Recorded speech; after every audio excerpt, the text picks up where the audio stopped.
1, 2, 3, action!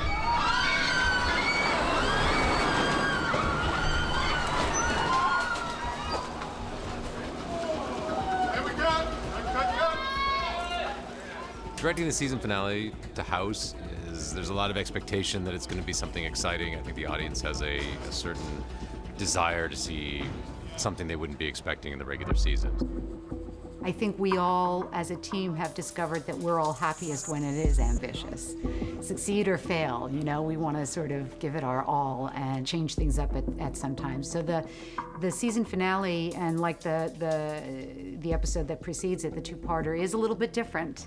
It really does mix it up stylistically. It was amazing. This whole bus crash sequence where Amber and House are on a bus that gets hit by a garbage truck. And Greg Utanis, who directed the first of the two-part episode about the bus crash, was the director in charge of sort of orchestrating all of those kind of stunts. During prep for the episode, we storyboarded the sequence so that I could have everybody on the same page. We all knew exactly the elements that we need. Everybody would see the exact shots we need, so in terms of what would have blue screen, what would be real, what would be CGI. Once he's got his memory back, he remembers the crash in its entirety, and we're seeing the crash from beginning to end. And we do it all from inside the bus, so we never go outside and see the bus physically going through it. We're seeing it all outside the windows.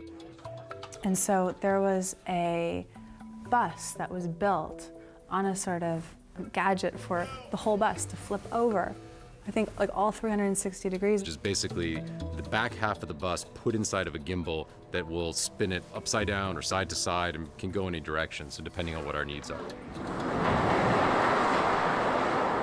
The rest of the bus is actually on the other part of the stage with a green screen curtain that surrounds the entire bus, so that when we look outside, we can put behind the actors some of the background plates that we've shot. And background plates are, for example, spinning, whipping background and so forth. So everybody would be moving and reacting as such, and then in the background we'll put the blur of something whipping. Ready to remove the safety? Okay, clearing back, removing the safety clamps. It has to be this two-part spectacular conclusion, which has sort of glam and bang of a high-action movie. And 1, 2, 3, action! Behind us is a process we call poor man's process, which is when the vehicle itself is not moving and we use light gags and so forth to create the illusion of movement. So in this case today, we had a couple of the actors on the bus, on the ground, throwing glass, blowing their hair, and shaking the camera to give the illusion that the bus was going through some treacherous and exciting element, when in fact it's just sitting completely still. Yeah, on that tailbone, all right?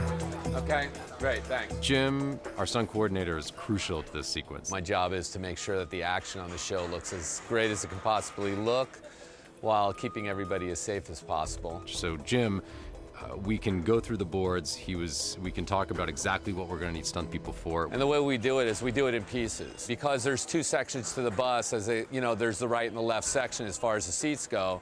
I first put people in the right section to see what their bodies and what they're going to do. Then I take them out, put the people on the left side, see what they're going to do. And then once we've eliminated all the variables and know where people are going to land, basically, and what they're going to need as far as safety goes, I put all the elements together, and then we turned it over with everybody. So if you watch the episode, even though the bus technically only really went on its side, we cheated it by turning the bus completely upside down in order to get the most physical and dramatic moment to happen. It seems like it's chaos, but in fact it's extremely precise chaos. And of course, I wasn't in that part of the filming of the sequence, luckily, but I got to do a little bit of like them rocking back and forth. So that was fun to do stunt work. It was incredible. It was so incredible. The first time that they flipped the bus over and all the stunt people did their job, it was like everyone had gathered, all the writers came, everyone wanted to see this big spectacle. It was like you're a part of something really huge and really cool.